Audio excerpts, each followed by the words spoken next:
Le grand direct de la santé avec Elisabeth Assayag, Sabrina Philippe, le docteur Jean-Michel Cohen et notre chirurgien esthétique, le docteur Sidney Oana. La rhinoplastie, l'une des interventions de chirurgie esthétique la plus réalisée en France. Grâce à cette opération, il est possible de gommer les défauts du nez et les complexes qui vont avec. Mais attention, la rhinoplastie reste une opération lourde qui nécessite quelques précautions. On va en parler avec vous, docteur Sidney Oana. D'abord, je crois que ça existe depuis très longtemps, l'opération du nez. On retrouve dans les manuscrits très anciens, même de l'époque de 2000 ans, on retrouve déjà des interventions sur le nez, y compris des tentatives de greffe de peau sur le nez. Pourquoi le nez, plus que n'importe quoi d'autre? Parce qu'on amputait les voleurs, on amputait les assassins, on leur coupait le nez. Et comme c'était invivable, il fallait qu'ils protègent. C'est de là que sont nées des techniques de lambeaux qui remontent à 2000 ans. Ce n'est qu'il y a un siècle qu'on a commencé à parler de rhinoplastie esthétique, c'est-à-dire d'améliorer la morphologie du nez sans faire de cicatrices, en passant par l'intérieur, puisqu'auparavant on passait soit par l'arête nasale, des cicatrices externes. C'est donc un chirurgien en pleine guerre qui a décrit cela, le docteur Joseph, et qui a fait faire des progrès colossaux, qui a fini malheureusement dans les fours crématoires, mais qui a permis de décrire la technique de greffe, les techniques de rhinoplastie sans aucune cicatrice. Et nous utilisons toujours cette technique et toujours le matériel chirurgical qu'avait décrit ce professeur. Alors, vous dites que ça passe par l'intérieur, ça veut dire on passe par où en fait? On passe par l'intérieur des narines. Par la narine? Par la narine, et on va tout faire à l'intérieur sans aucune cicatrice externe. D'accord. Il existe un seul type de rhinoplastie ou il y en a plusieurs types? Alors, il existe plusieurs types. D'abord, il y a la rhinoplastie fonctionnelle. Fonctionnelle, c'est-à-dire qu'il y a un trouble respiratoire, il faut corriger la fonction du nez qui est de conduire l'air, et ce trouble fonctionnel vient très souvent de la cloison qui n'est pas bien orientée. Il peut y avoir aussi les cornets, les sinus, donc tout ça on le dépiste avant.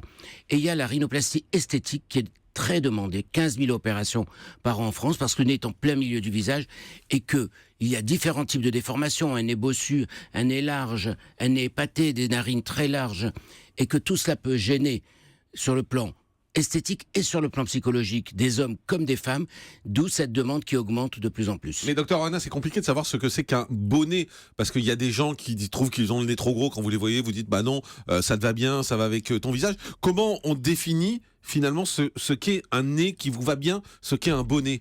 D'abord, il n'y a pas le beau nez standard. Bah oui. Le nez d'Angelina Jolie est un beau nez, fin, délicat, mais il va à son visage à elle.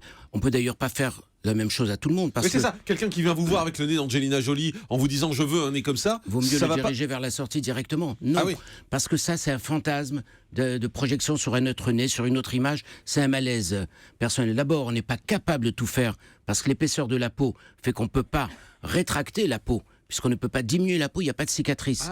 Donc tout dépend aussi de l'élasticité de la peau et de la rétraction. Et puis du visage. On a un visage qui peut être plus ou moins large, plus ou moins long. Donc il faut que ce soit adapté. Si on plante le nez d'Angelina Jolie sur moi, ce serait ridicule, je ne sortirais pas dans la rue. Je confirme. Je vous tendrai plus la perche comme ça.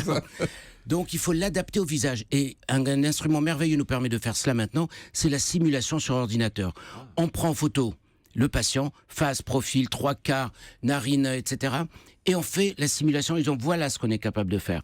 Si ça vous plaît, on va se lancer là-dedans, et il y a 99% de chances qu'on arrive à faire cela. Si c'est pas ce que vous attendez, eh bien c'est que nous ne sommes pas d'accord, vaut mieux pas que ce soit moi qui vous opère. Mais en général, quand on vous demande de rétrécir le nez, assez peu de l'augmenter. Non, alors, ça arrive? Très très souvent c'est de rétrécir parce qu'il y a une bosse, mais il ne faut pas oublier aussi qu'il existe les nez ethniques. Les nez ethniques, c'est le nez africain et le nez asiatique. Dans le nez africain ou le nez asiatique, il n'y a pas assez de développement de la partie osseuse et de la partie cartilagineuse. Donc au contraire, il va falloir qu'on projette le nez de profil, et là on va chercher du cartilage, soit dans la cloison, soit derrière l'oreille, soit une côte. Une côte? Oui. Et on fabrique le nez avec tout cela. Non, c'est classique, c'est bien maîtrisé. On fabrique avec tout cela. Ensuite, dans les nez africains où les narines sont très épatées, c'est le seul cas où on est obligé de faire une petite cicatrice, mais cachée dans le pourtour de la narine, pour réduire la narine d'un quart, d'un tiers, suivant ce qu'il faut faire. Aujourd'hui, vous avez dit, il y a un autre type, c'est l'aspect médical, effectivement, quand on a un problème de cloison nasale en particulier. On peut redresser toutes les cloisons nasales, ou il y en a pour qui c'est compliqué d'intervenir? Alors, des fois, parfois il y a des récidives dans les cloisons nasales, mais globalement, avec les attelles que l'on met à l'intérieur pour maintenir la cloison, ça marche très bien. C'est une opération d'ORL, otorhinolaryngologie, qui est prise en charge par la sécurité sociale, qui n'est pas considérée comme une opération d'esthétique. Alors...